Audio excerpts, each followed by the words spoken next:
Amém? Vamos lá, página de número 62. Hoje eu vou tentar dar uma... a gente tinha passado mas eu preciso falar aqui um pouquinho só para vocês terem um conhecimento. Agora, a próxima aula, a gente vai ter a próxima aula vai ajudar muito, principalmente também na interpretação. Aí vocês vão entender algumas coisas. E depois a gente vai ter uma aula só sobre interpretação mesmo, da Bíblia. Métodos de estudo, né?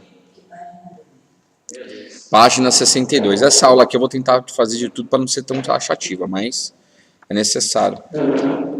Ninguém tá com a Bíblia judaica aí, né? Você não tá, pastor, com a Bíblia? Como que você compra a Bíblia judaica e não traz, ó? Não usa, vou usar hoje.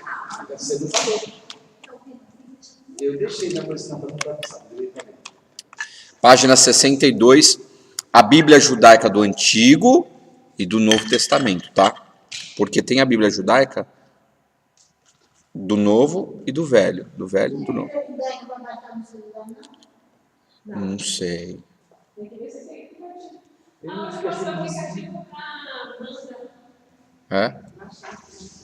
Então, a Bíblia judaica, não sei se tem.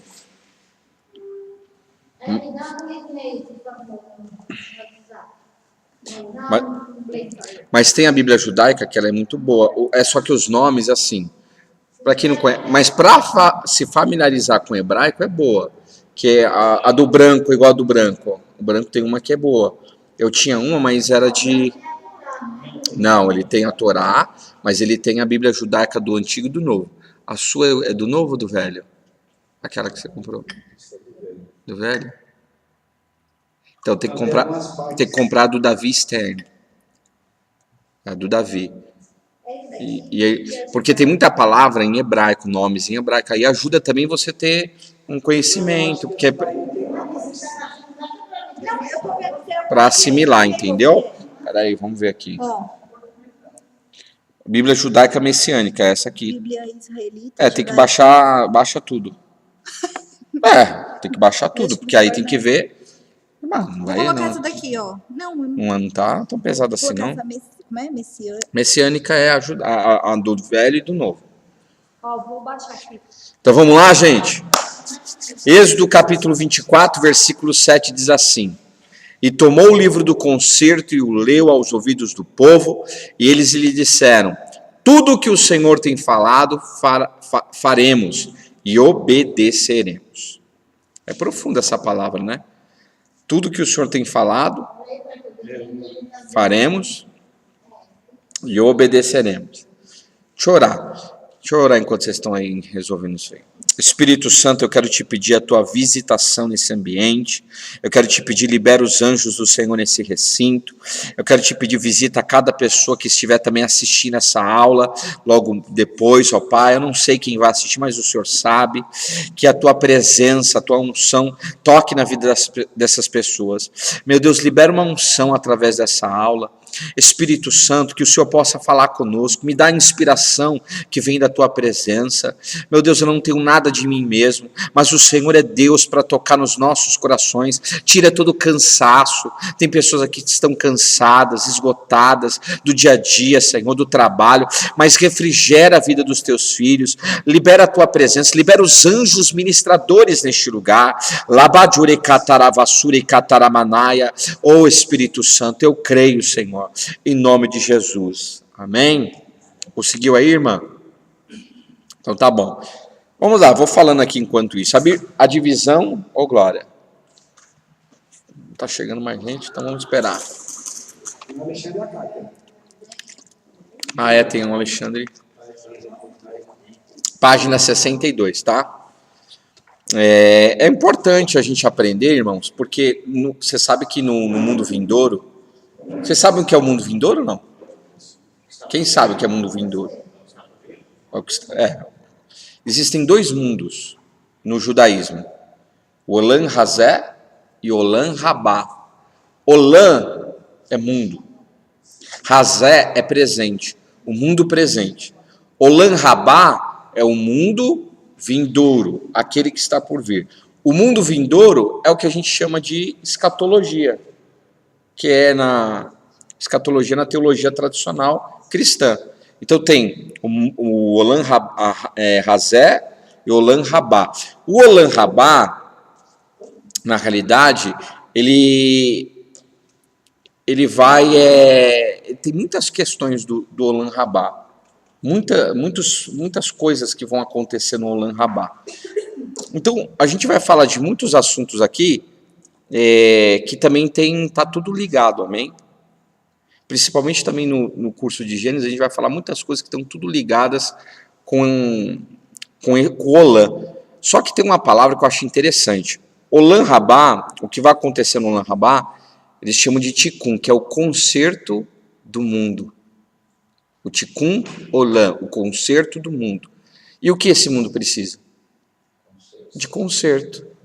Realmente, em tudo. Conserto na sociedade, conserto na família, conserto no casamento, conserto nas igrejas. O que mais as pessoas estão precisando hoje, o mundo em si, a Terra, o planeta Terra, ele está precisando de consertos, mas vai precisar de muito mais, porque esse planeta aqui, ele vai ficar caotizado, ele não vai deixar de existir, no sentido assim de destruição, mas ele vai ficar caotizado e Deus vai precisar fazer restaurar, que é o Olam Rabá, nesse princípio do Tikkun Olam, o conserto. Ele vai consertar esse planeta literalmente, tá?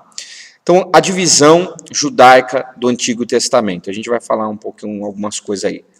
A Bíblia hebraica é chamada de Taná. Toda vez que você ouvir Taná, é a pronúncia para a Bíblia hebraica. Por que eu falei deixa eu só aqui, eu estava falando um negócio aí. Por que eu estou falando dessa questão? Porque no mundo vindouro, a gente vai precisar aprender o hebraico. Então, a gente já tem que aprender hoje. Porque a Bíblia diz que vão sair povos de todos os cantos do mundo para ir aprender da palavra do Senhor com os judeus. Eu já falei isso aqui, a Bíblia diz que os judeus detêm o quê? Conhecimento. Os oráculos de Deus, eles têm, irmãos. E é isso aí, tem muita gente que fica bravo, né? Muitos pastores, mas eles têm, foi Deus que deu para eles. E isso é fato.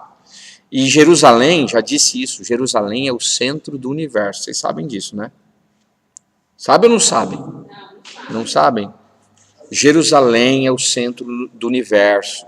Olha só, Jerusalém, o planeta Terra, ele é o centro do universo. Mas no planeta Terra existe um país que é o centro, que é Israel. Em Israel existe uma cidade que é o centro, que é Jerusalém. Em Jerusalém existe um lugar que é o centro, que era o templo sagrado, que fica ali. Quem já viu a cúpula dourada ali perto do Muro das Lamentações, aquela cúpula dourada? A mesquita de Al-Aqsa, ali que vai ser reconstruído o templo, ali perto. Talvez não vai ser ali, mas vai ser do lado para não gerar uma terceira guerra mundial.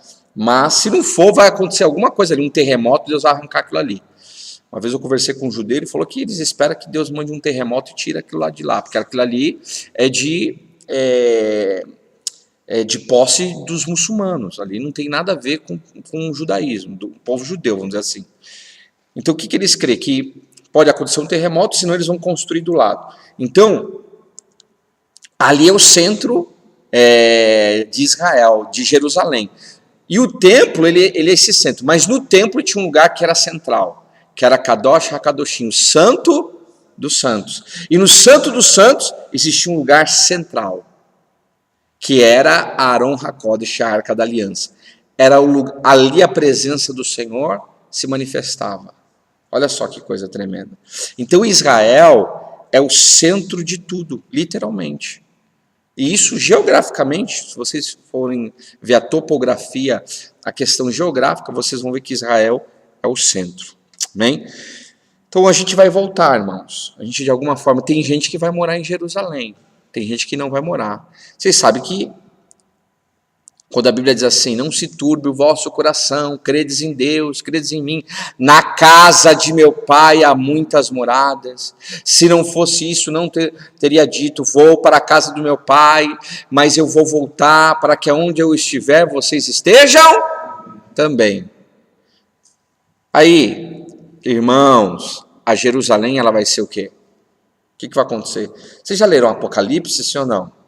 Vocês estão com uma cara de coruja aí que... Então, o que diz Apocalipse que vai acontecer com a nova Jerusalém? Ela descerá dos céus. Mas assim, não vai descer nessa terra, porque essa terra não tem preparo para que desça. Vai acontecer uma fusão. Diga assim, fusão. Quando eu falo, a gente tem falado muito sobre a questão do espírito, da alma, do corpo. Irmãos, quando há uma fusão, você lembra que eu falei aquela passagem que o povo viu vozes? Houve uma fusão de sentidos ali. E você sabe que Deus trabalha em fusões. Quando a nova Jerusalém descer, o que vai acontecer? Vai haver uma fusão. Deus vai criar novos céus e uma nova terra. Essa terra vai deixar de existir. E nessa fusão é que Deus vai transportar a Jerusalém. Ele só pode trazer a nova Jerusalém depois que ele transformar esse planeta. Então diga comigo assim, Deus só pode liberar o que ele tem para a minha vida com transformação. É um princípio, hein? Se Deus não transformar você, como que ele vai liberar o que ele tem para a sua vida? É um princípio. Sabia disso? Do que você fala?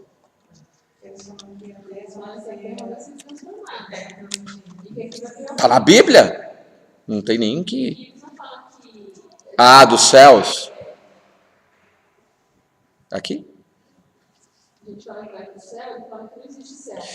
Irmãos, eu não sei que raio de cultura bíblica que foi implantada nas igrejas que fala que o povo vai para o céu. Onde que está isso na Bíblia? Agora a gente vai polemizar. Me mostra na Bíblia onde que vai para o céu. E agora? Gente, a Bíblia diz que Deus deu a terra para quem? Os Salmos. Deus deu a terra para quem? Para os homens. Para que Deus vai construir um planeta e destruir ele? Ah, não, vamos para o céu todo mundo. Que céu? E outra, a Bíblia diz que vai descer Deus vai fazer novos céus. Sabe por que Deus vai fazer novos céus? Porque também os céus vão ficar caotizados, vai cair estrela. Isso aí a gente vai entrar lá futuramente a gente vai falar de Apocalipse. Apocalipse vai cair estrela, vai cair um planeta aí com uns bichinhos que vai dar problema para o povo, muita gente vai morrer de câncer, muita gente vai ter radiação gama, os bichos vão se materializar, vão ser demônios físicos que vão operar no fim dos dias. Então vai ser uma coisa violenta que vai acontecer. Aí, o que Deus tem que fazer? O sol, a Bíblia diz que vai se aquecer 7 vezes, uma outra parte fala que vai escurecer 7 vezes. Pensa o sol aquecer 7 vezes. O que vai acontecer com a epiderme? As pessoas vão ter o quê? Câncer de pele. O sol vai escurecer 7 vezes. O que vai acontecer, pastor? Se escurecer, eu fiz o cálculo, onde que eu estava? A senhora estava, não estava? Qual foi o cálculo, a senhora lembra, não? Eu acho que é 14%, acho que é isso. Isso mesmo, 7 vezes, 14, ô glória! Aleluia. 14%, presta atenção, irmãos. Quem tiver aí a apostila aí para ajudar os irmãos ali, para estar junto. Vamos lá. 14% é somente que o sol vai emitir luz. Você já pensou? 14% só de 100% que ele emite luz hoje vai regredir para 14%. O que vocês acham que vai começar a acontecer? Pensa, tudo a gente precisa do quê? Do sol, da luz do sol, vida. Primeiro, hoje, se você não tomar sol, você sabe que você tem que tomar sol todo dia, sim ou não? Sim ou não? Tem gente que não sabe que não toma sol, né? Vamos lá, se você não toma sol, você não tem vitamina D3. Você sabe por que muita gente antigamente morria no barco, quando vinham de outros países? Eu tenho um trisavô que ele ficou doente. Ele morreu meu trisavô era italiano, Sant'Ipacaro. Morreu, chegou já morto. Por quê? Porque no barco, aqueles dias era 6 meses dentro de um barco lotado, embarcação, eles não tinham luz. Então eles ficavam tudo ali dentro, e aí perdia o quê? Eles perdiam a vitamina D3. Uns tempos atrás minha mãe estava lá, ai. Eu falei, que foi, mãe? Por que a senhora está ruim? Assim, não sei. Foi no médico, falta de vitamina D3. Aí teve que tomar na veia. Tomou vitamina fortaleceu. Melhor horário para tomar vitamina D3, tomar sol, das 10 às 2. Melhor horário ainda, a meio-dia. Então pensa, se o sol diminuir a sua capacidade de iluminação, vai acontecer o quê? Não vai ter vitamina D3. Tem um monte de gente que vai começar a morrer. As plantações, a água, ela vai ter problemas. Então pensa como que vai ser isso. Então, assim, a gente tem que entender o que está escrito. Você tem que ir para ciência, tecnologia, tem que ter uma série de coisas.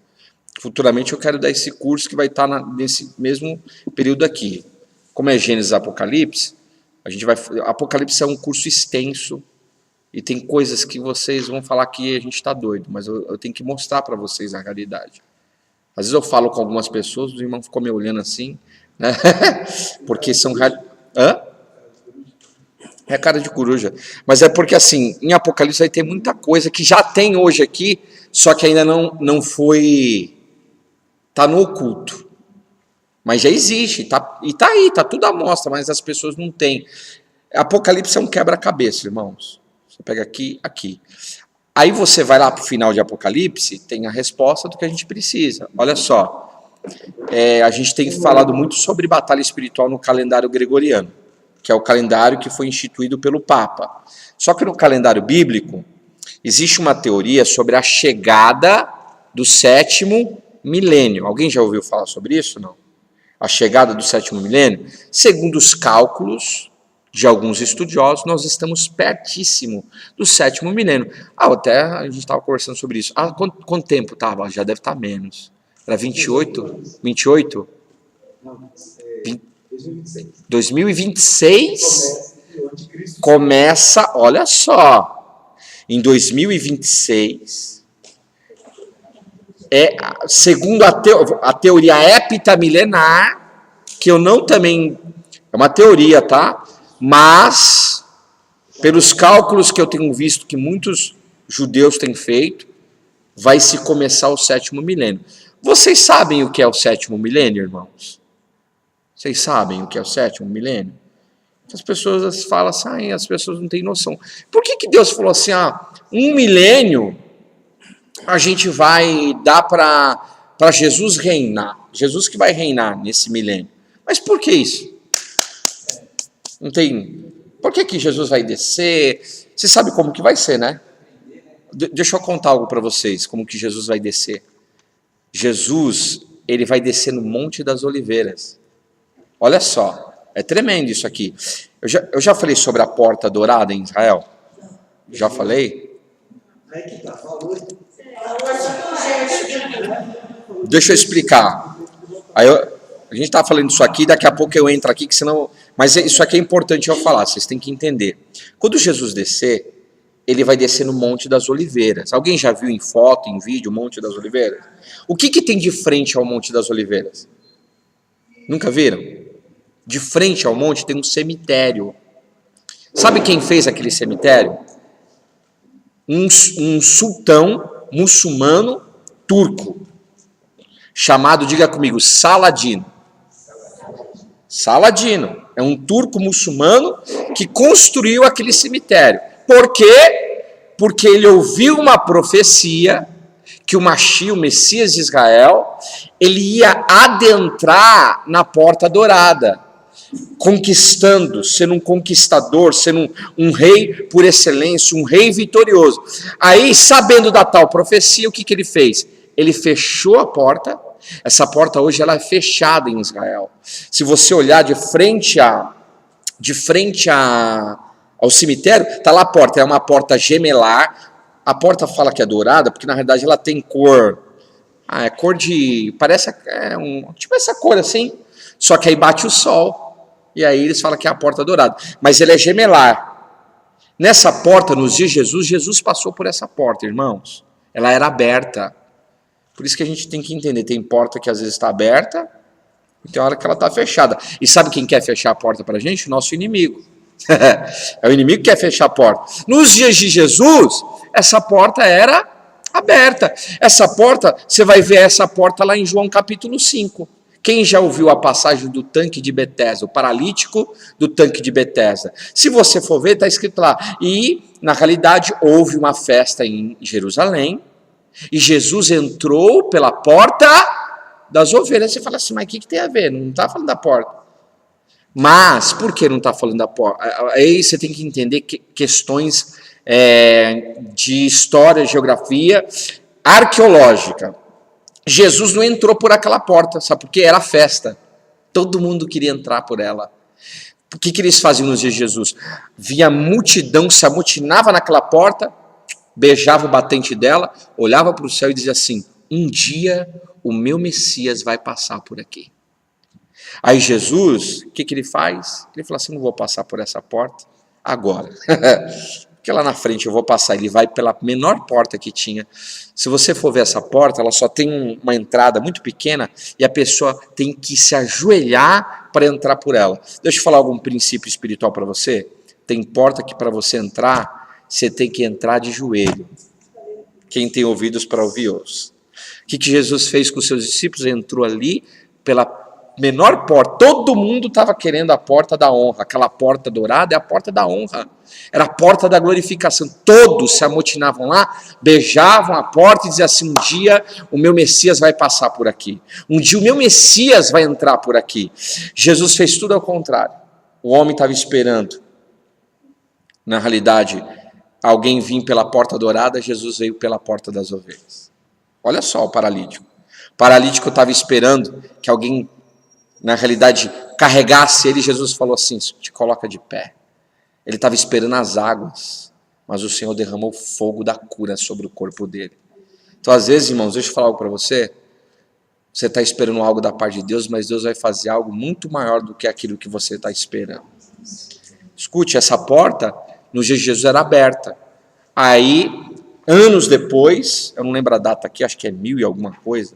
Não, posso falar besteira, não lembro a data exata.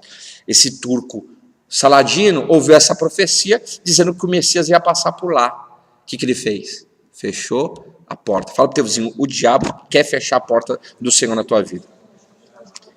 Aí como que ele fechou? Ele fecha a porta, ele diz assim, ele ficou descobrindo, ele ficou sabendo que Jesus, Yeshua, ele era um nazir. Sabe o que é nazir? Nazireu? O que é um nazireu? Nazireu não pode tocar em quê? Não pode tocar em morto, não pode beber bebida forte e não pode passar navalha no cabelo. Aí, ele sabe, olha só, o inimigo muitas vezes sabe mais da palavra do que muito servo de Deus. Ele, sabendo da profecia e sabendo da tradição, ele descobriu, ele não pode tocar em morto. O que ele fez? Escute isso, ele colocou um cemitério. E é assim que o inimigo faz, ele vai fazer de tudo para colocar empecilhos para você passar pela porta que Deus tem para a tua vida. Quem tem ouvidos para ouvir, ouça o que o Senhor está falando aqui. Irmãos, está fora do script, tá? Eu nem ia falar isso, mas estou falando, Deus sabe por quê. Aí o que aconteceu? Colocou esse cemitério. Só que Saladino ele errou no seu princípio. Ele não sabia que Jesus, quando voltar, os mortos vão ressuscitar. Então, quando Jesus voltar, a primeira coisa que vai acontecer, ele vai pisar no Monte das Oliveiras. Sabe o que vai acontecer? Quando ele pisar, pisadinha, hein? Vai ter um grande terremoto. O monte vai se abrir. Vai fazer um caminho no meio até chegar à Porta Dourada, e a Bíblia diz que Jesus vai passar por ali com os seus santos, com os seus anjos. e vai desfazer, ele vai entrar numa guerra que é a guerra do Armagedon. Olha só, a partir dali ele começa o seu reinado. Quantos anos de reinado? 1000 anos, 1 milênio, irmãos. Você fala assim, nossa, é muito tempo. Você sabe, irmão, seu corpo vai ser transformado. Vai ser transformado. Isso aí não dá para falar agora. Só um exemplo. Se eu falar para você como vai ser.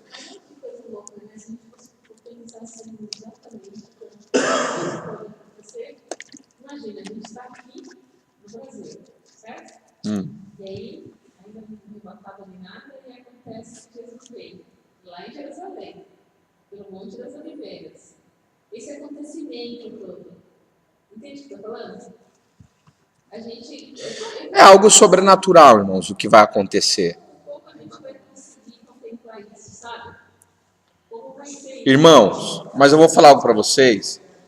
Existe uma teologia que foi ensinada, e futuramente a gente vai tratar muito sobre isso. Tem uma teologia que foi ensinada que a gente vai para o céu, que a gente vai morar no céu, tudo é céu. Só que, se você for ver na Bíblia, os céus não vai ser céus. Os céus, ele vai ter uma fusão com a terra, e a Nova Jerusalém vai descer para a terra. Alguns vão morar lá. Outros vão morar, está na Bíblia isso aí, em outros lugares. Aí, por que 1000 anos? Espera aí que eu vou entrar nesse 1000 anos e vou te explicar o 8º milênio. Aí vocês vão entender o que eu estou falando. Por que 1000 anos? Se você pegar o princípio da Bíblia, Deus estabeleceu para o povo de Israel, a cada 7 anos, um ano de descanso. Então, 6 anos, o 7º tinha que descansar. Aí o que aconteceu? Deus sabe que o povo, como um todo, muitos não praticam isso, ou praticam. Nem hoje, você sabe que em Israel hoje eles não conseguem praticar isso. Não tem ano sabático, porque tem muita terra que está sob domínio palestino. Então não tem como eles descansarem a terra no 7º ano. Então o que Deus vai fazer? Sabedor de que existem 6.000 anos, faz a conta. Quantos que dá 6.000 anos em ano sabático? Quantos? Oh, irmãos. Isso aí o quê? Quantos que dá 6.000 anos em ano sabático? A cada 6 anos, o 7º é um ano sabático. 1000 anos. Gente, tão fácil. Então são 6.000 anos, aí 1000 anos de ano sabático. Por quê? Porque Deus vai, na realidade, por isso que depois disso vai ter uma restauração da terra. Mas esses 1000 anos, a gente conta 1000 anos como se a gente contasse 1000 anos, mas nem agora. 1000 anos, normal. 2000 e... Não. Essa numeração está errada. A gente não está nesse... Já está uns 6.000 e pouco já. Tem que ser o cálculo. Tá? É por isso que eu estou falando. Daqui 20 e poucos anos, segundo os cálculos judaicos, vai entrar o 7º milênio, irmãos. Tá pertinho. Por isso que a gente fala, Jesus está às portas. Eu não estou dando a data que Jesus vai vir, não é isso. Eu estou falando que está perto. E a gente vê pelos acontecimentos. Eu acho que até querendo falar assim, 1000 anos, é do jeito que é hoje em dia para contar. Sim, 1000 anos normal, 1000 anos. 1000 anos. 365 dias. Sim. Vai ser exatamente como é hoje, por exemplo. É muito, porém, peraí, vamos lá. É muito. Só que assim, você não vai ter essa carcaça que você tem hoje aí. Você não vai ter essa carcaça que você tem. Não vai ser esse corpo. Senão vai continuar do mesmo jeito. Eu vou viver no máximo 100 anos, Não, aí já era. aí já é outra parte. Gente, vai ter um tikkun, o conserto do mundo, a restauração. Paulo diz isso, a restauração de todas as coisas. Você sabe o que vai acontecer? A mulher no milênio vai voltar a dar luz como ela dava no Gan Éden. Você sabe como que era no Jardim do Éden? Não. A mulher dava luz no mesmo dia. Sim. A mulher dava luz no Gan Éden no mesmo dia. Que isso, pastor? A gente vai falar isso mais para frente. A mulher dava luz no mesmo dia. Gente, Ó, essa carcaça aqui da mulher, no caso, a mulher, esse corpo biológico que a gente tem hoje, não era igual ao que tinha no Gan Éden, no Jardim do Éden. O corpo lá era diferente. Então a mulher dava à luz no mesmo dia. Qual foi a sentença que Deus deu para Eva, gente? Com dores darás a luz. A mulher tinha dor? Ó, irmã, isso aqui é boa para vocês. Não vai ter dor, viu, irmã? Tá grávida aí, ó. Já vai profetizando aí o Ticum rolando na sua vida, a restauração. Não vai ter dor e vai dar a luz no mesmo dia. Olha só, que coisa tremenda. Não somente isso, mas no Gan Éden, olha o que a Bíblia diz, o leão vai voltar a comer capim. Porque leão não é carnívoro na sua natureza original, na sua configuração original. Leão não é carnívoro. Ele vai andar junto com o carneiro, com a ovelhinha. Pensa hoje um leão com e eles não estão errados. Muitas pessoas falam mal de Testemunho de Jeová nesse quesito, mas eles não têm outras coisas que não tá legal. Mas nessa questão eles estão corretos. O problema é que as pessoas não admitem, porque se introduz uma teologia que é assim, vou morar no céu, eu quero o céu, aleluia, tudo é céu, e glória, o céu, irmãos. A Bíblia diz que depois desse 7º milênio, vai vir o 8º. O que vai acontecer no 8º? Primeiro, Satanás vai ser preso. Tá? Você sabe que Satanás, ele já não é mais imortal. Ele já é mortal. E ele sabe disso. E a Bíblia diz que ele, sabendo disso, ele vai fazer de tudo para enganar as nações. Olha só, Jesus reinando, você sabia disso? Que Jesus reinando, o inimigo ainda vai ser solto, ele vai ser preso, solto, e ele vai querer enganar as nações? Olha só, com Jesus aqui, hein? Literalmente. Pensa nos dias de hoje como tá. Agora, escuta só. Aí no 8º milênio é um recomeço. 8º fala de recomeço. Diga assim comigo, 8º fala de recomeço. O que vai acontecer no 8º milênio? Você sabe que todo judeu ele tem uma prática, que é um ritual, que no 8º dia do nascimento de uma criança, no 8º dia, eles fazem um ritual chamado Brit Milá, circuncisão. O que é a circuncisão? Diga, fusão. Você sabe quando um judeu faz a circuncisão, ele não está falando, está arrancando Vocês sabem o que é a circuncisão? Sabe mesmo? Ai, pastor, tá com vergonha. Não, circuncisão é aquela pele que fica em cima da glande do pênis do homem. Então o que eles fazem? Eles pegam, corta aquela pele, tira, costura, e na realidade, ali é o quê? Ali há o que a gente chama assim de ferida, de dor mesmo. Ele sofre na pele, a criança. Mas ali é uma fusão, porque aquela criança ela está fazendo um pacto com Deus de Israel. Então, uma fusão do natural com o sobrenatural. Isso na pele. Ou seja, quando essa criança crescer, se tornar um homem, um adulto, casar, a semente que passar por ali já vai passar debaixo da aliança. Isso é princípio também. Interessantíssimo, tá? Mas não estou falando para ninguém se circuncidar, tá, irmãos? Eu só estou mostrando para você o princípio. Ai, pastor, vou me circuncidar. Não é isso. Eu já ouvi falar que tem pessoas que Mas não faz mal também. É muito bom para o homem, tá? Ajuda. o judaísmo eles fazem. Sim, se converter ao judaísmo. Mas eu estou falando assim, a circuncidão, por uma questão médica, ela é boa, porque ela ajuda o homem para não ter câncer, uma série de coisas. Isso aí já é comprovado cientificamente. Mas o que eu estou falando é o seguinte, aquela semente que passa pela genitália do homem, ela passa debaixo de uma aliança. Você está entendendo?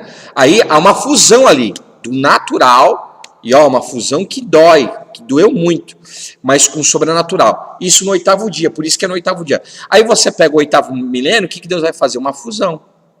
Ele vai pegar essa terra que foi caotizada, pensa, céus caotizados, terra... Irmão, você já parou para pensar? Vai ter tsunamis gigantescos. Tem uma ilha chamada Ilhas Canárias.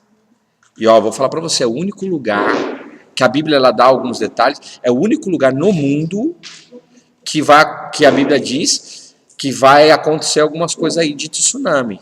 Porque tem vulcões lá, esses vulcões entrando em erupção, eles vão fazer ondas de 100 metros de altura. Sabe o que é isso? Ondas de 100 metros. As regiões costeiras, praianas, elas vão ser encobertas pelo mar.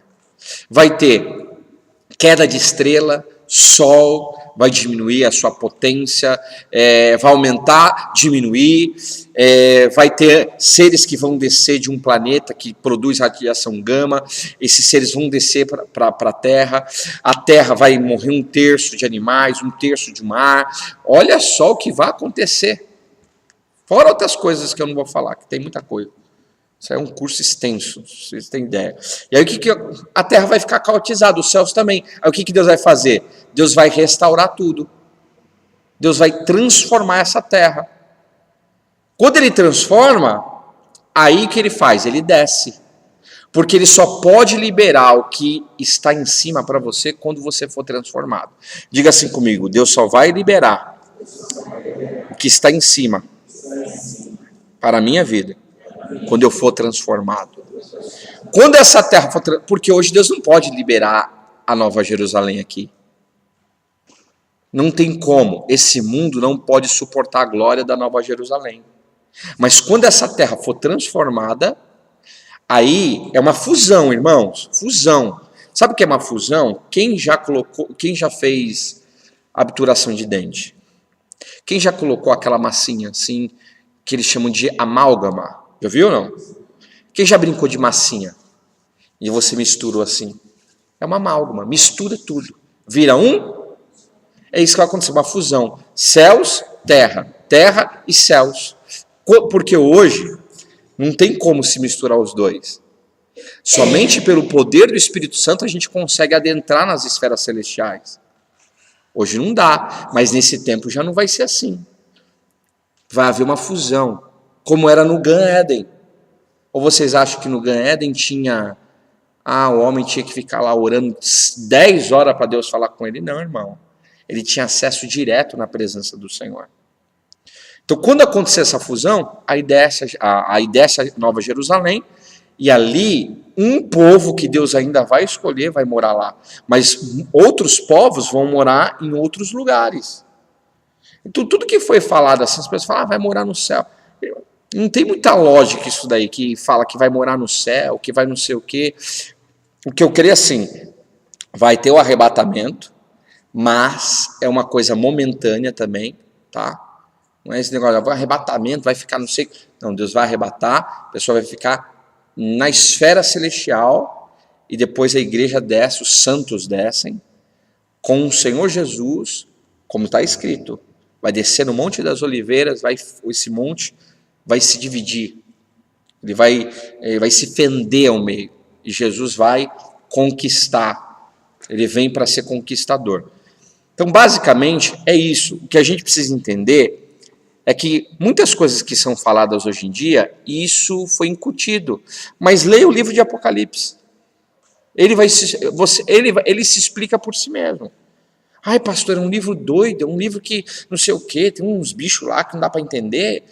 Irmãos, leia, se adapte à linguagem, que lá na frente a gente vai falar muito sobre isso. Agora, se você ler, você vai ver que vai vir novos céus, nova terra, e essa questão de morar nos céus, desculpa, irmãos, mas não é isso que está na palavra. Não é isso. Alguém quer fazer alguma pergunta? Vocês estão me olhando com a cara de assustado. Todos nós aprendemos o quê? Que a gente vai morar onde? Jesus falou, eu comecei falando isso, vou repetir agora. João 14, não se turbe o vosso coração, credes em Deus, credes também em mim, na casa do meu pai há muita? Mas qual casa do pai? Nos céus? A Nova Jerusalém vai ser transportada, irmãos. Vai ser transportada. De cima vai vir? E outra, não é todo mundo que vai morar na Nova Jerusalém. E agora? Tem as medidas, não é todo mundo que vai morar lá. Só vai morar lá pessoas de honra elevada. Hã? O que você está fazendo para você ter kavod? Zehut, na realidade, Zehut. Kavod também, honra, glória. O que você está fazendo? Não é qualquer pessoa que vai morar lá. O problema é que se incutiu, você vai morar no céu, irmão. Vai dando glória aí que você vai entrar lá. Já vai se acostumando. Não é o que o pessoal fala? Mas isso, na realidade, as pessoas não têm entendimento do que elas estão falando. Porque tá explícito. Aí tem pastor que fala um monte de coisa, vou morar no céu, vou não sei o quê. Os louvores que a gente ouve, né? Para o céu eu vou, não sei o que lá e tal.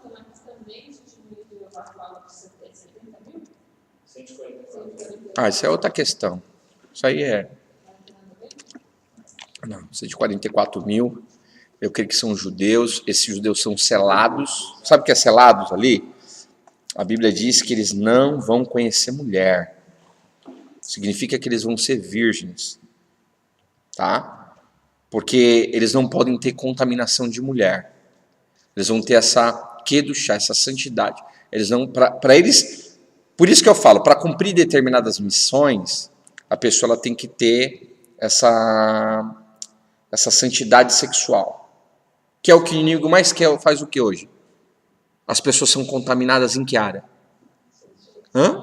Sexual. É por isso que tem gente que não consegue ouvir Deus, é por isso que hoje em dia as igrejas estão do jeito que está, porque as pessoas estão tudo podre na área sexual. Mas esses daí, os 144, eles não vão se contaminar com mulheres, eles vão ser virgens. Eles vão ter uma pureza sexual. Como era no Gan Éden.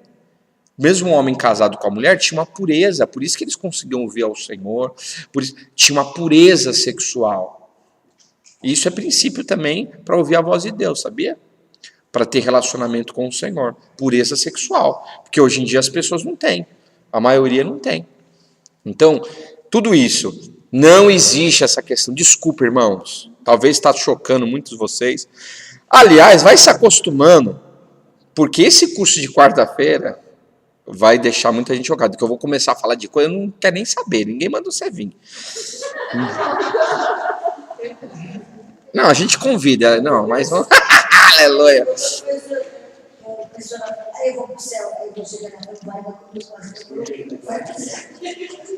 Não é, irmãos. Ó, deixa eu falar. Não é, é que se fala muita coisa e a gente, é o que a gente fala. A gente aprende desde pequeno, assimila, mas, biblicamente falando, vai haver novos céus, nova terra, Jerusalém vai ser transportada, vai ter um povo que vai morar lá, e os outros povos vão morar em outras regiões. Não nessa terra, não vai ser essa terra. Vai ser uma terra completamente diferente.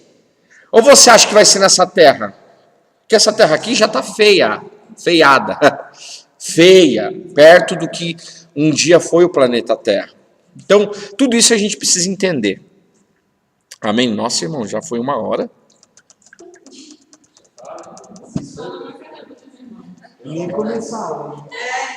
Vocês perguntam, vocês que me complicam. Vamos lá. Taná. Amém? Vamos lá. Taná é chamado de Antigo, Velho, Primeiro Testamento. A palavra Taná é o acróstico de 3 letras. Tav, de Torá, Nun, de Neviim, e Kaf, de Ketuvim, que é livros, os primeiros 5 livros, Torá, Neviim são livros proféticos, os outros são os livros históricos. A palavra Taná é derivada da junção dessas divisões. Assim, formando a palavra Taná, Torá.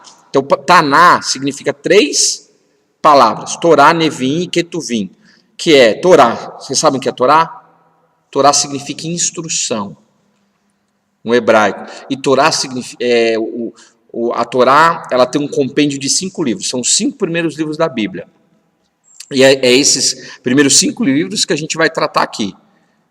Bereshit, Shemó, Vaikra, Bamidbar e Devarim. Gênesis, Êxodo, Números, Levíticos e Deuteronômio. São os 5 primeiros livros da Bíblia. Muitas coisas a gente vai entender através desses livros. O padrão de Deus foi estabelecido nesses livros, sabia disso? Jesus não veio para abolir isso, Jesus veio para reafirmar isso daí. E as pessoas não entendem, mas vamos lá. A parte incontroversa da Bíblia. A Taná é a parte incontroversa da Bíblia, tanto para o judaísmo quanto para o cristianismo, pois a Bíblia é um conjunto de livros inspirados por Deus e cada religião ou seita tem a sua própria lista de livros que consideram inspirados por Deus, mas os 39 do Taná fazem parte das Bíblias de todas as religiões ou seitas. A Bíblia hebraica, a Taná é também chamada de Bíblia hebraica, pois foi escrito na língua hebraica, contendo algumas porções em aramaico. Tem sim, o livro de Daniel ele tem algumas porções em aramaico. E é interessante, por que é aramaico, hein?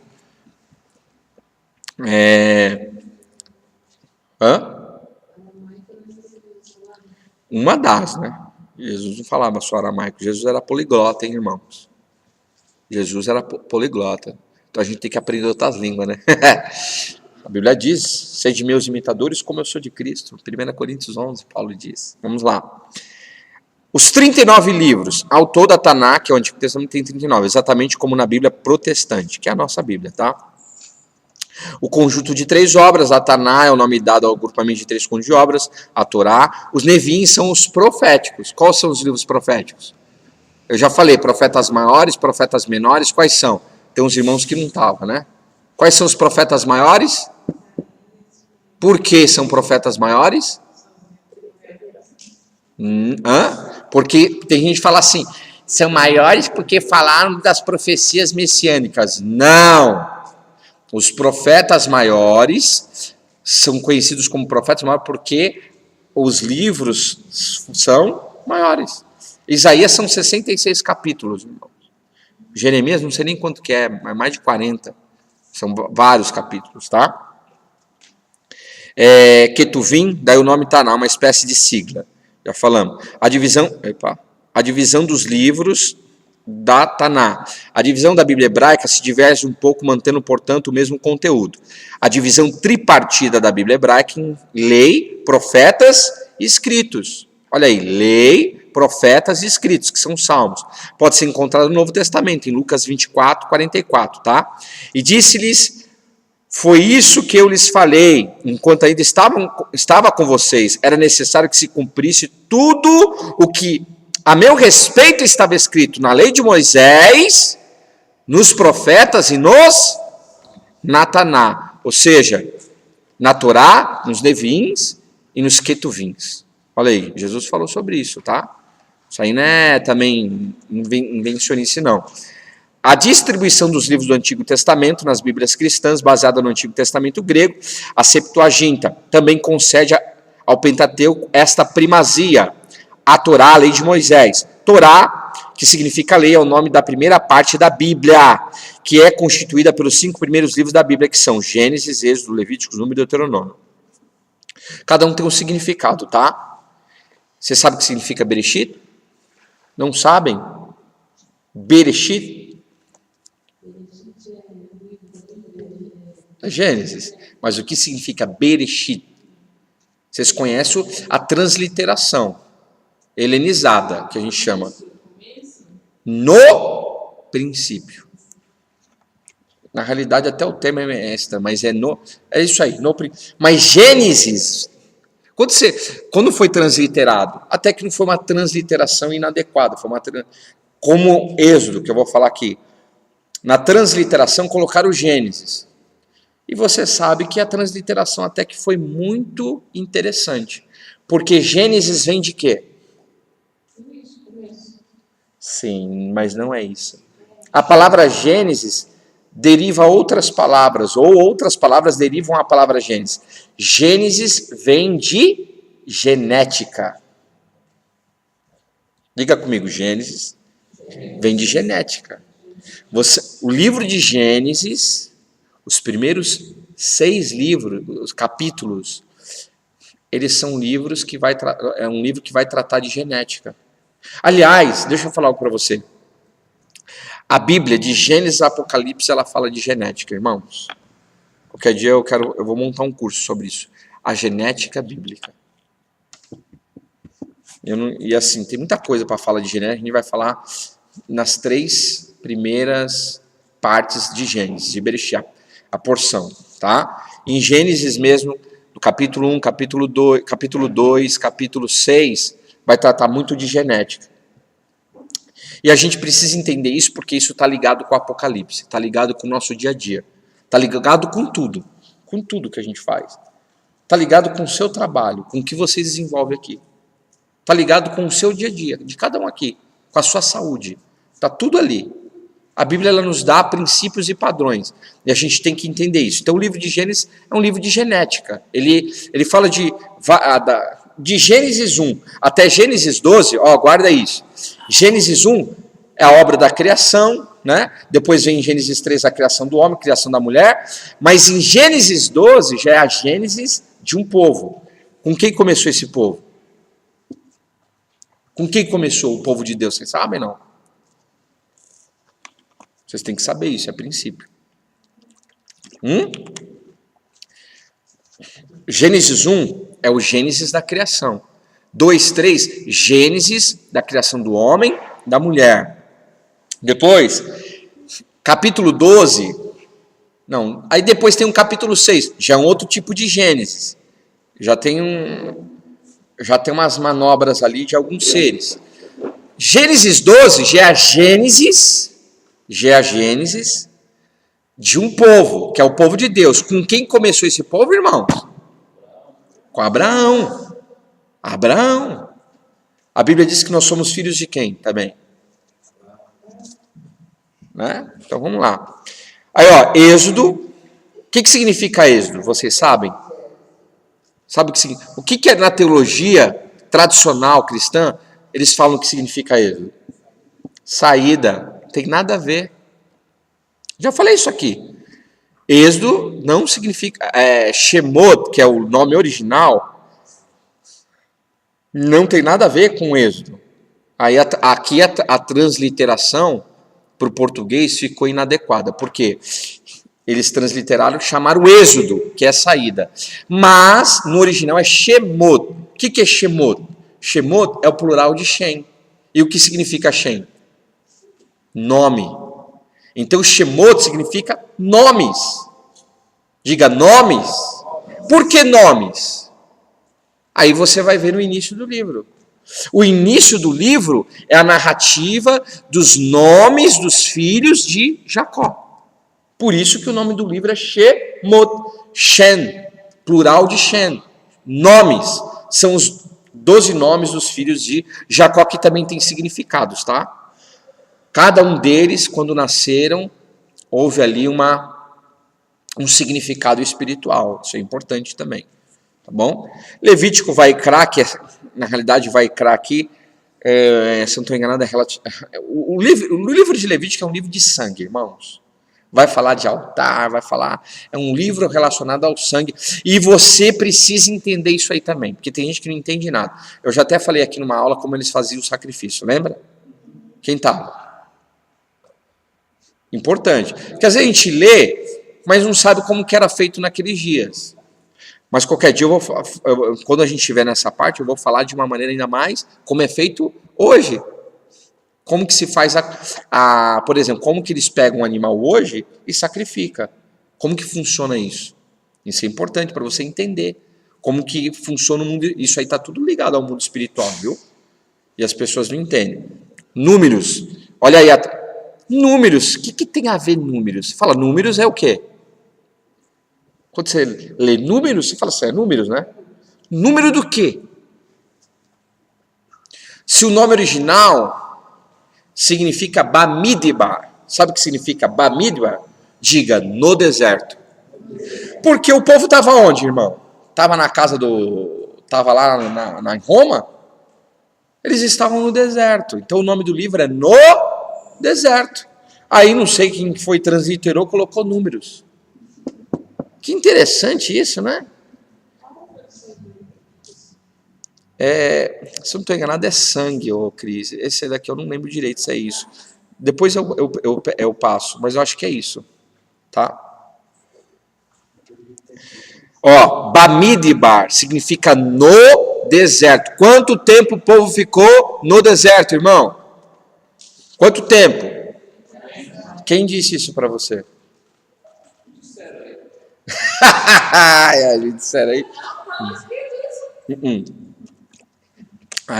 Tá escrito assim, né? Eles ficaram 38 anos no deserto e 2 anos espiando a terra. Só um ponto da conversa. Sim, mas foram 2 anos espiando. Foi necessário, antes de receber o que Deus tinha, Deus mandou espiar. Isso é princípio, tá? Por isso, ó, aprende um princípio, espia tudo antes de você se apossar. Ó, é verdade. Vai namorar? Igual jovem, eu falo, vai namorar? Pratica o princípio dos espias. Foram olhar a terra, foram ver se tinha gigante, porque às vezes vai namorar, tem uns gigantes lá. É a sogra, só o sangue, né? A sogra é um ogro, né? Não, tem que ver se a terra não tem gigante, irmão. Ver os frutos da terra, se a terra tem fruto bom, se a terra tem fruto ruim. Ver como que o povo é. Você tem que espiar a terra. Mesma coisa igreja. Quando você vai numa igreja, ai, pastor, mano, eu já quebrei a cara, a Mancida sabe. Eu ficava naquela, ai, tem que congregar. Aí eu ia para uma igreja, aí, né, tudo é lindo no início, não é? Quando você entra numa igreja, não é tudo lindo? Ai, meu Deus, que glória! Depois você fala assim, Jesus, eu quero sair dessa igreja, não estou aguentando mais, né? Porque eu não praticava o princípio de espiar a terra. A gente tem que aprender a espiar a terra. Fala pro teu irmão, espiar a terra. A gente tem que saber espiar a terra, irmão. Tem que ver se não tem gigante nessa terra. Tem que ver qual é o fruto que essa terra está dando. Tem que ver quais são os inimigos que essa terra... Porque toda terra tem um inimigo, irmãos. Toda terra. Então a gente tem que ver. Vai comprar alguma coisa, vai fazer alguma coisa, espia a terra antes. Ó, 2 anos espiando a terra. 2 anos. Então toma cuidado, tá bom? Deuteronômio, Devarim. Irmão, na realidade, eu sou sincero, eu não sei por que colocaram esse nome, Deuteronômio. É uma língua estranha disfarçada aqui.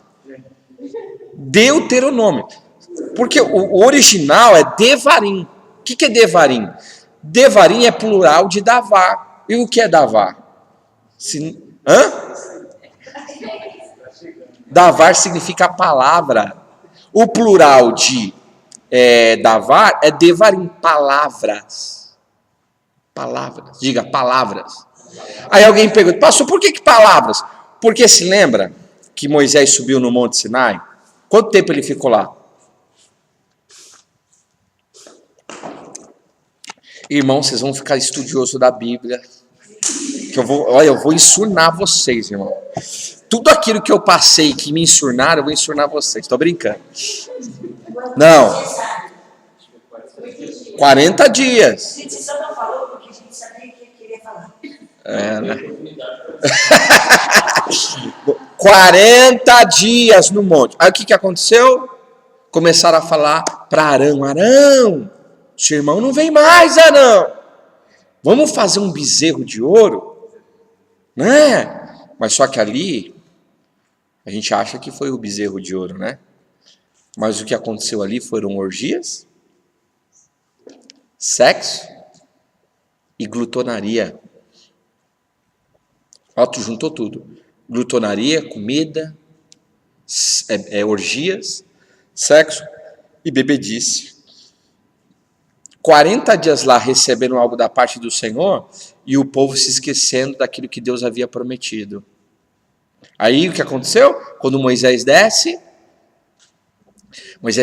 do monte, o povo está lá na orgia, estão lá tudo no pecado e ainda foram cometer o pecado da idolatria, construir um bezerro de ouro.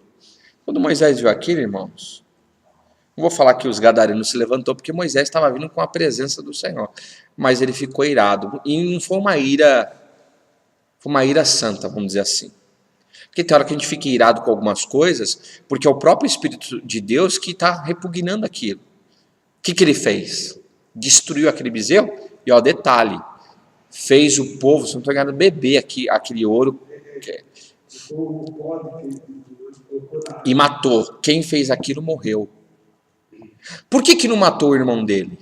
Porque o irmão dele, que foi o Você sabe por que não matou? Porque Deus respeitou a autoridade que ele tinha imposto sobre a vida de Moisés. Só por causa disso. Porque senão ele teria morrido.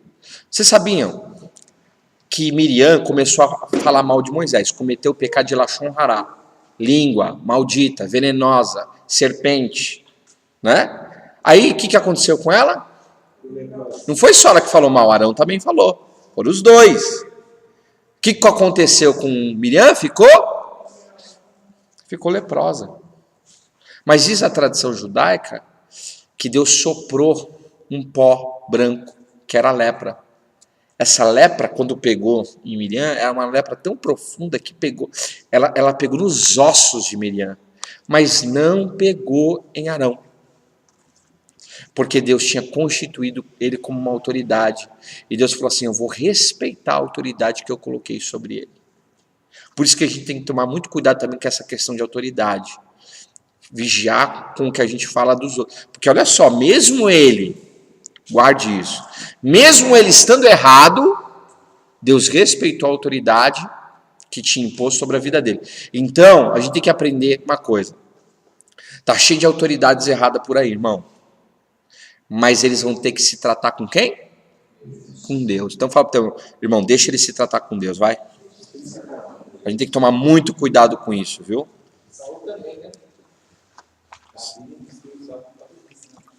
Sim. Eu costumo dizer assim, que Saul mata a si mesmo, irmão. Você não precisa encostar a mão em Saul. Ele mesmo se mata. Tá cheio de Saul por aí. Que fica te condenando, te acusando, querendo te matar, se levantando contra... E geralmente os Sauls que mais tem é da nossa família. Sabe por quê? Davi era o que de Saul? E agora, hein? O que Davi era de Saul? Se tornou o que dele? Genro. Se lembra qual que era o prêmio para quem matasse Golias? Isenção de impostos. Tá tudo ligado, tá? Se você for ver lá com Jesus fala assim, ó, quando Jesus mandou Pedro pescar uma moeda no mar da Galileia, ele falou assim, pesca lá e tal. Quando o Pedro, ele jogou, ele falou assim, ó, vai lá, lança a vara, o primeiro peixe que você pegar, abre a boca que vai estar um stater, 2 dracmas ou 4 de dracmas, quase R$1 hoje. Aí Pedro foi, pescou, abriu a boca, tirou de lá um stater. Mas antes disso, quando ele chegou na casa de Jesus, a primeira coisa que Jesus falou assim, porque os cobradores de impostos cobraram Pedro. O problema é quando cobram você a dívida da outra pessoa, né? E ficam cobrando você. Isso é chato, não é, irmão? Foram cobrar Pedro em relação a Jesus. Teu mestre aí não paga imposto, não, porque tinha um imposto do templo, que era esse imposto das dracmas. Imposto do templo, e que jovens acima de 20 anos tinham que pagar, pessoas acima de 20 anos. E Jesus, entre aspas, não tinha pago. Mas por que Jesus não tinha pago? E agora? Está relacionado com o que eu acabei de falar.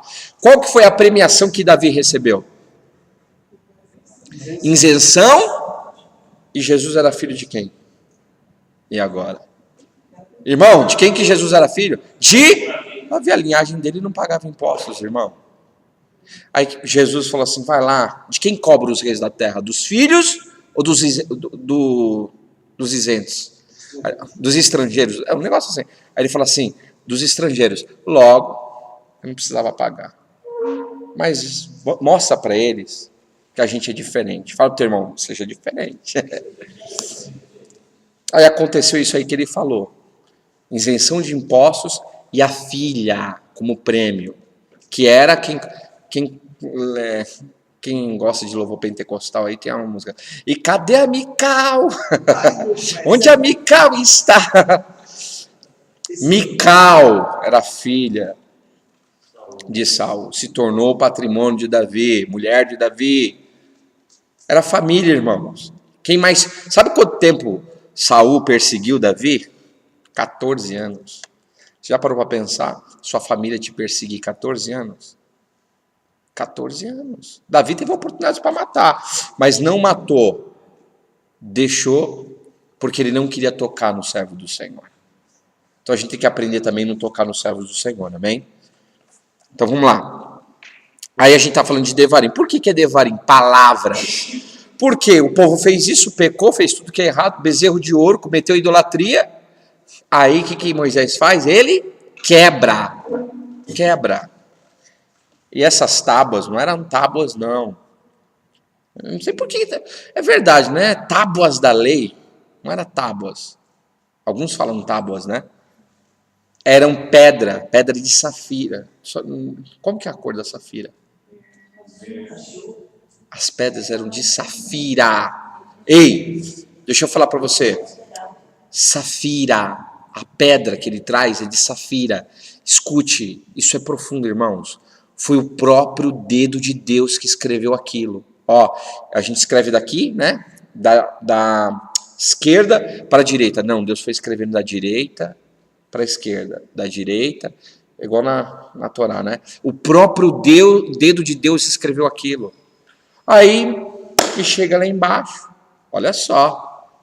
Uma comunhão profunda que Moisés estava... Quando chega lá embaixo, o povo cometeu pecado de idolatria, orgia, bebedice, glutonaria. O que ele fez? Ele quebrou. Aí em Deuteronômio, ele sobe de novo. Aí Deus dá as pedras de novo. Aí é a repetição das palavras. Então Deuteronômio significa isso. Repetição das palavras. Deus está repetindo tudo de novo que ele tinha falado antes.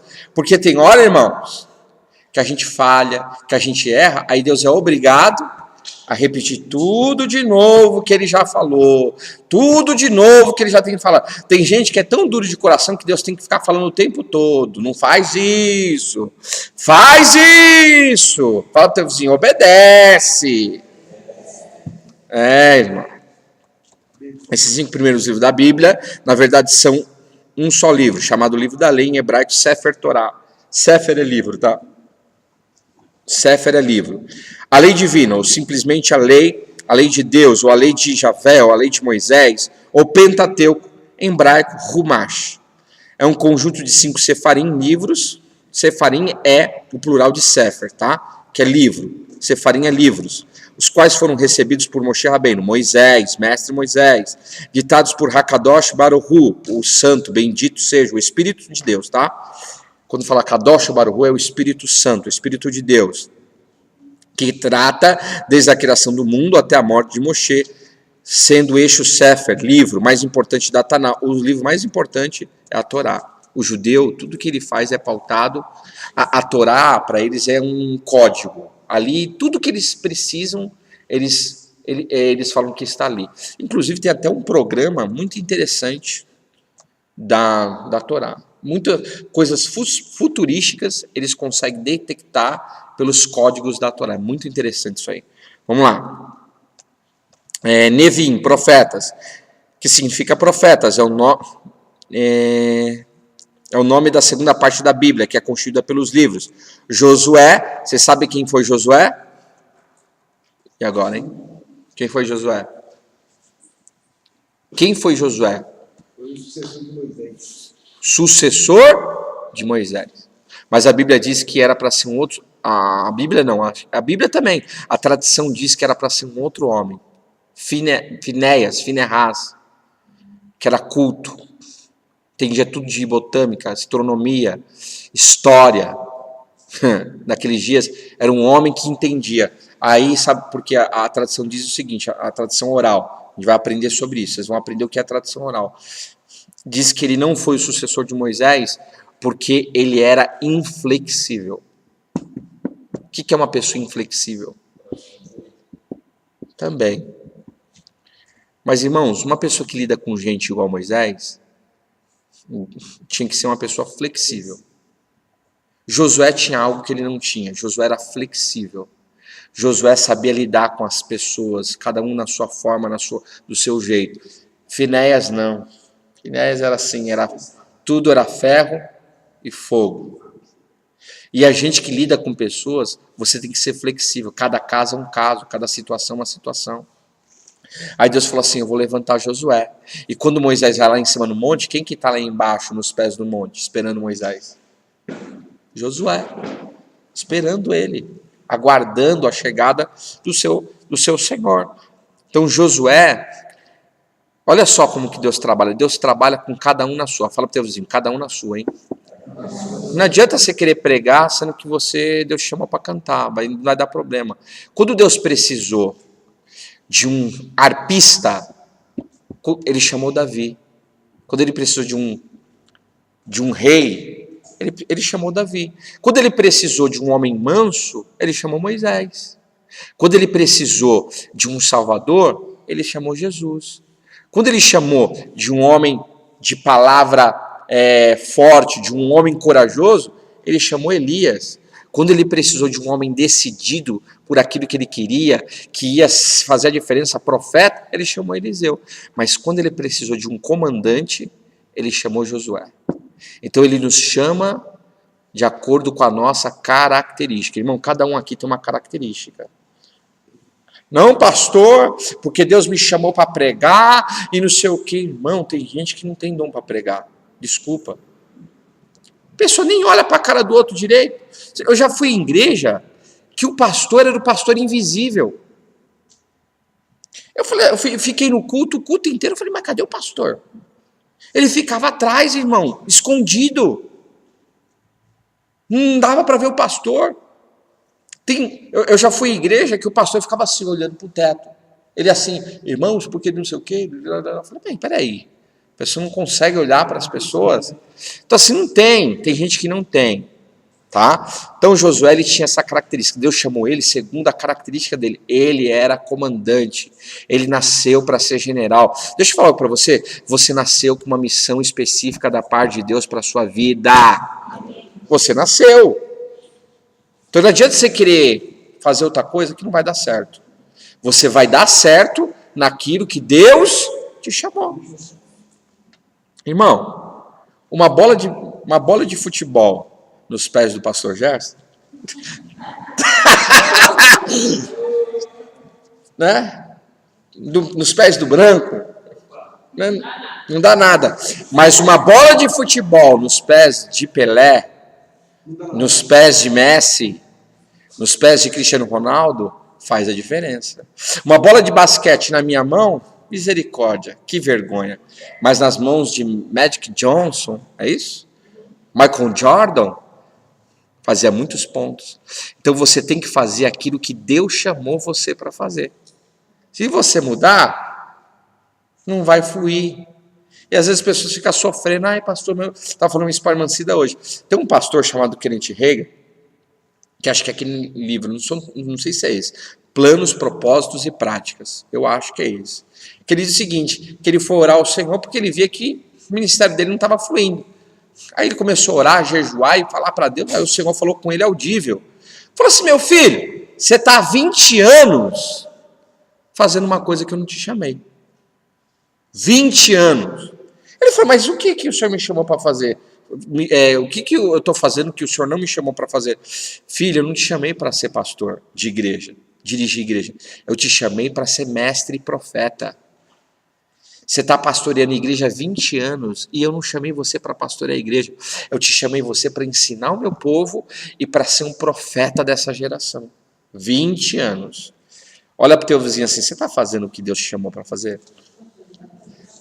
Tá? Você sabe que tem muita gente que não flui porque está fazendo coisa errada. Vamos lá, juízes. Juízes vem de shofetim, é plural, tá? Shofet, juiz, shofetim, juízes. Shofetim é o livro, como que eu posso colocar aqui? É o livro, até falei isso para a irmã Lourdes hoje. É o livro assim, que as pessoas faziam tudo ao seu bel prazer. Faziam tudo o que era bem aos seus próprios olhos. Então o povo pecava, olha só, o povo pecava, aí Deus mandava o inimigo para atacar o próprio povo, porque tinha pecado.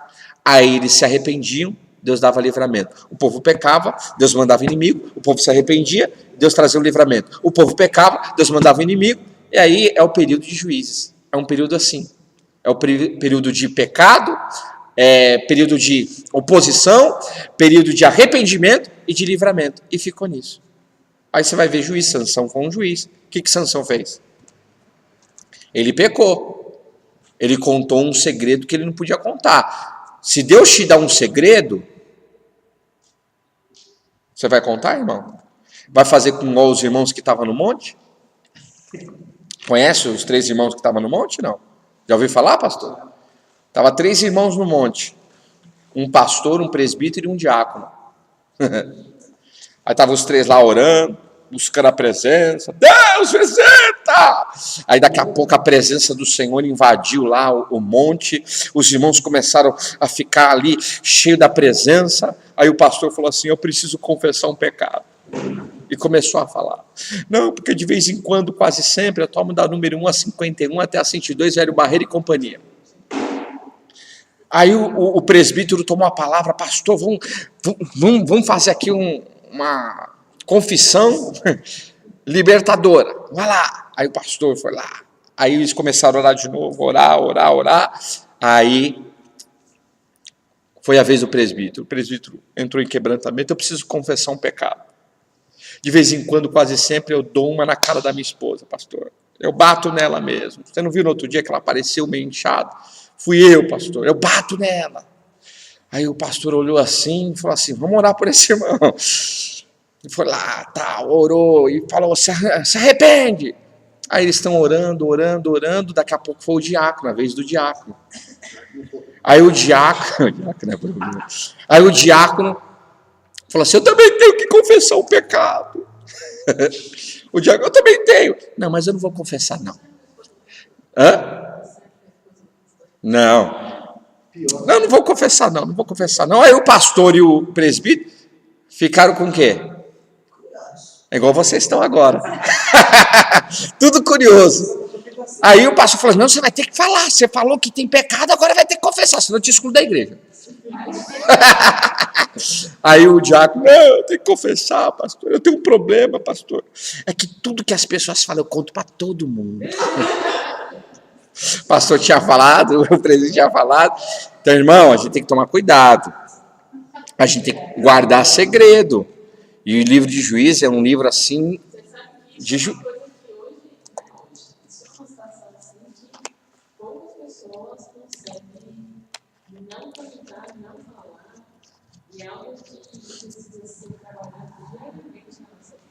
Mas posso falar algo para vocês?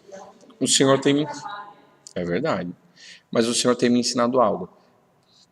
Se você quer ser um profeta, uma profetisa, você vai ter que aprender a guardar segredos. Porque para Deus contar os segredos dele para você e os segredos dos outros, se você tiver uma língua grande, você acha que Deus vai fazer isso? Deus é louco?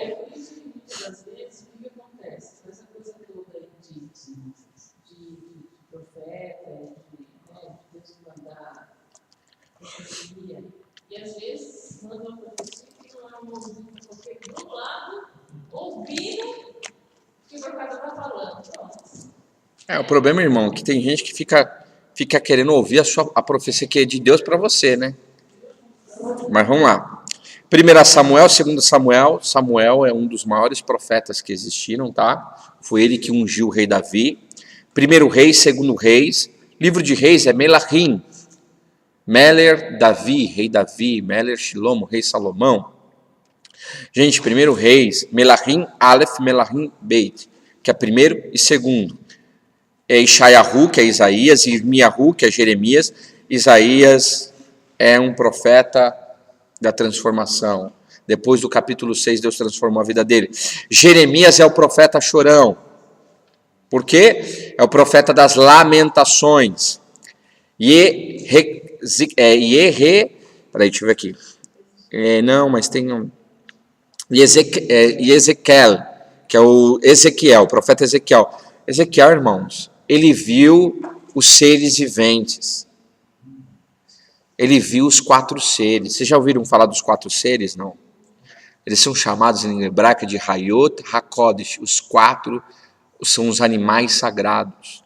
Se esses seres aparecessem para você agora, você ia falar que é demônio. Porque tinha rosto de águia, rosto de boi, rosto de leão, rosto de homem. Tinha uma catraca no pescoço deles. Cada rosto voltado para o trono, porque cada rosto significa uma postura que eu tenho que ter diante da presença do Senhor. Você sabia que você tem que ter uma postura na presença do Senhor? Mas eu já falei isso aqui, não já falei? Então vamos continuar. Zoião. 12, a águia tinha 12 olhos, hein? Esses 12 olhos da águia significa 12 dimensões do nosso espírito. 12 visões do espírito. Nós podemos ter 12 tipos de visões. Isso aí é uma outra coisa. Vamos lá. Aleluia! Irmão, tem bastante coisa para falar. Se eu vou falar... vai anotando aí, depois a gente vai falando das coisas. Não, mas 12 visões são 12 dimensões da visão no espírito que existe. É como, para vocês entenderem, é como uma lupa. Quando você pega uma lupa, o que ela faz? Ela tem vários níveis, não é? A lupa é a mesma coisa. É assim que era o mundo espiritual. Na medida que você vai crescendo na presença de Deus, aquilo vai aumentando. Você sabe, eu falei isso já, vou repetir. Você lembra que eu falei sobre o nosso espírito na segunda-feira? Todo mundo aqui praticamente está de segunda. Que eu falei no espírito, que no espírito tem imagens. Quem lembra? Como que isso funciona? É nesse aspecto aqui. Porque é como uma lupa. Na medida que você vai crescendo, aquela imagem vai aumentando. Aí você vai conseguir enxergar. Hoje você fala, pastor, mas eu não estou vendo nada, pastor. Estou igual cego em tiroteio. Porque os seus olhos ainda estão, muitas vezes, cegos ou embaçados. Mas na medida que você vai crescendo, aquela lupa, ela vai aumentando. Aí você vai ter uma visão nítida no seu espírito. Aí vai ficar fácil. Se você fechar o olho agora, geralmente você vai ter uma visão de alguma coisa de contaminação. Pode prestar. Você vai fechar o olho e você vai ver alguma coisa. Vocês nunca tiveram essa experiência, irmãos, de fechar o olho e ver, mas por que eu estou vendo isso? Hã? Relances. E essa águia que ficava diante do trono, ela tinha 12 olhos. São as 12 dimensões na visão no espírito. Vamos lá. Os 12 Shenen Assar, que são os profetas menores. Oséias, Joel.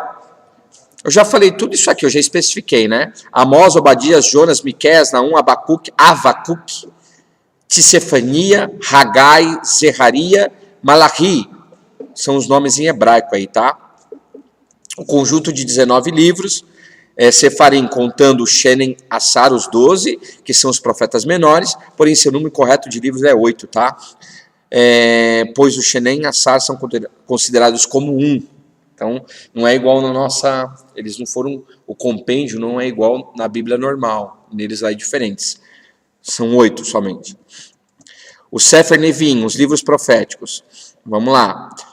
Trata desde a morte de Moisés, ou seja, quando Yehoshua, Josué, toma a liderança de Am Israel, o povo de Israel, até as advertências dos profetas em relação à situação do povo de Israel. Se encontrava, isso passa pela primeira Galut. Galut é exílio. Exílio. Toda vez que você escutar Galut, exílio. E a Bíblia narra, no mínimo, 3 coisas que levam uma pessoa para cativeiro.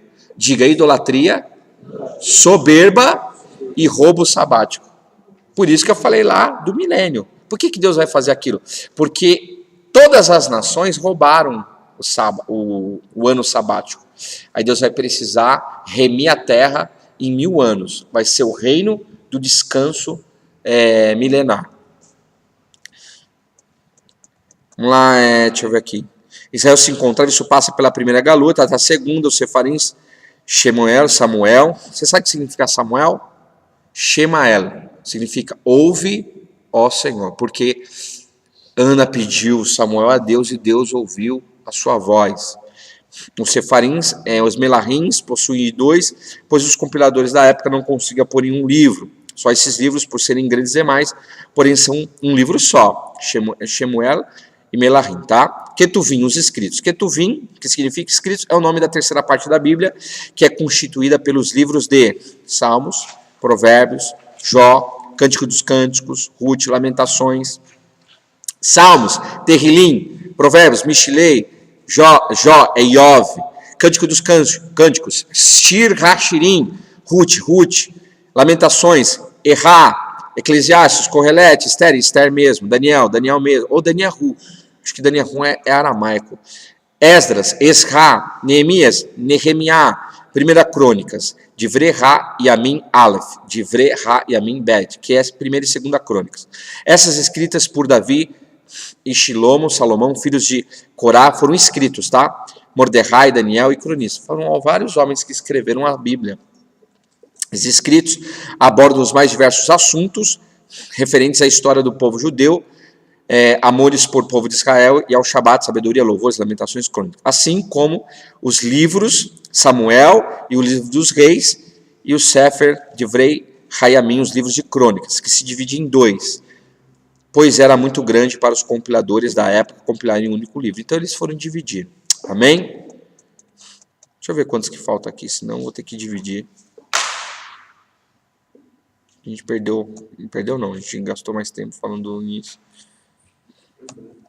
Então, na próxima aula a gente fala sobre a parte da... Isso aqui vai ser bom, porque eu não falei muito sobre a parte do Novo Testamento, né? A gente falou mais sobre o significado do Antigo, dos nomes e tal. Aí eu vou falar um pouco para vocês entenderem o que é as Boas Novas, que é a Brit Hadashah. Irmãos, o Novo Testamento ele foi muito adulterado. Essa é a verdade, tá?